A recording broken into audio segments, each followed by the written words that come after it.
Bon, cette capsule-là va démontrer comment utiliser Sysmex Studio pour éditer un diagramme échelle. Donc, ce que je vais faire, c'est je vais faire une petite traduction de ce petit graph-set-là qui a été fait par rapport au convoyeur. Donc, j'ai pris soin d'ouvrir dans Sysmex Studio le template du convoyeur dans lequel on a tout mis les entrées-sorties, le mappage a tout été réalisé pour chacune des variables externes. Donc, lorsque j'ouvre, c'est ce que je vais avoir. Je m'en viens dans la programmation.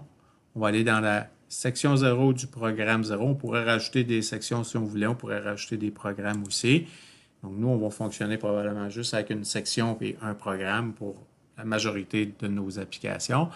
Donc, dans le template, on a déjà une ligne de créer plutôt, je vais la déliter.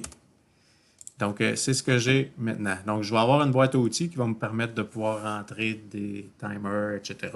On regardera ça dans une autre vidéo.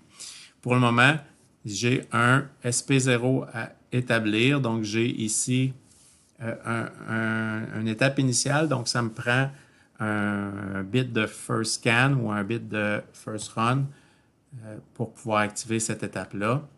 Donc, je clique sur la ligne, je vais avoir cette petite fenêtre-là. Cette petite fenêtre-là va me permettre de définir un contact normalement ouvert ou normalement fermé. Avec ici, ça ici, le ODC, c'est les shortcuts, donc c'est les raccourcis. Moi, je vais cliquer ici. Donc, voyez-vous, mon contact vient de s'établir. Il attend à voir quelque chose. Donc, en tapant sur P, on va avoir le first scan, qui est ici, le first run. Maintenant, je vais venir associer ça à l'étape 1. Donc, l'étape 1, c'est un composant de sortie. Et étape 1, c'est une variable interne qui n'ont pas été déjà établies ici dans les variables. Donc, je dois les établir au fur et à mesure. Donc, c'est une variable interne, mon étape 1.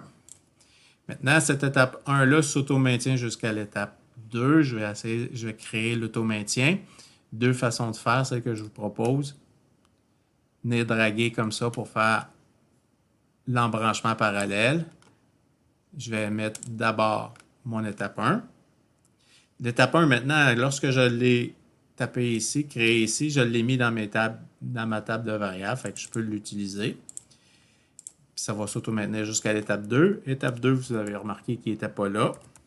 Fait que je vais le créer aussi. Puis je vais dire que c'est une variable interne. Donc, tu sais, j'ai mon premier first scan. J'ai mon auto-maintien. Donc, c'est une façon aussi de créer cette partie-là. Ben, il faudrait aussi que je fasse mon étape d'activation. Je n'ai pas d'étape d'activation, je ne le ferai pas.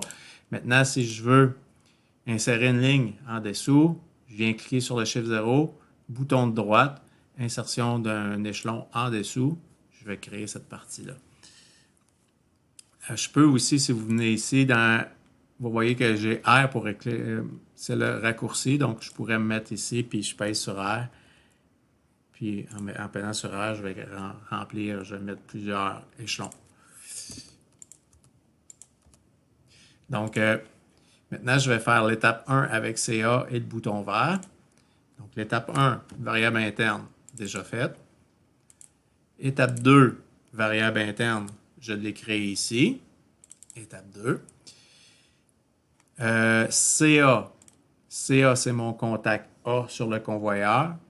Il a déjà été mappé, c'est une variable externe.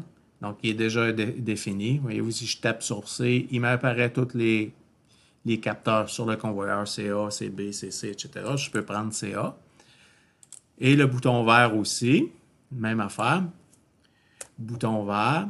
Donc, j'ai juste à taper B. Il va m'ouvrir toutes les variables qui sont possibles dans les boutons. Donc, les boutons d'arrêt d'urgence, le bouton auto, le bouton blanc, etc. Le bouton vert, j'ai deux contacts associés à ça. Deux entrées, en fait. Bouton vert normalement ouvert, bouton vert normalement fermé. Je vais prendre le bouton vert normalement ouvert. Ça ici, c'est des entrées built-in, donc c'est des entrées qui sont directement sur l'automate et non déportées. OK. Une autre façon de faire un lien parallèle, je viens cliquer sur le premier contact, je pèse sur W, il va me créer un lien comme ça. Ça va être mon étape 2. Étape 2 qui va s'auto-maintenir jusqu'à étape 3. Donc, étape 3 n'est pas définie, je vais le créer. Et pour que ça fonctionne, je vais déplacer ici mes deux contacts. Donc, je viens de créer cette partie-là. Donc, c'est comme ça ici qu'on peut fonctionner pour créer des lignes en parallèle. En série, ils sont faciles, on les met à côté de l'autre. C'est comme ça aussi qu'on établit, on va créer nos variables internes, les variables de programmation. Voilà.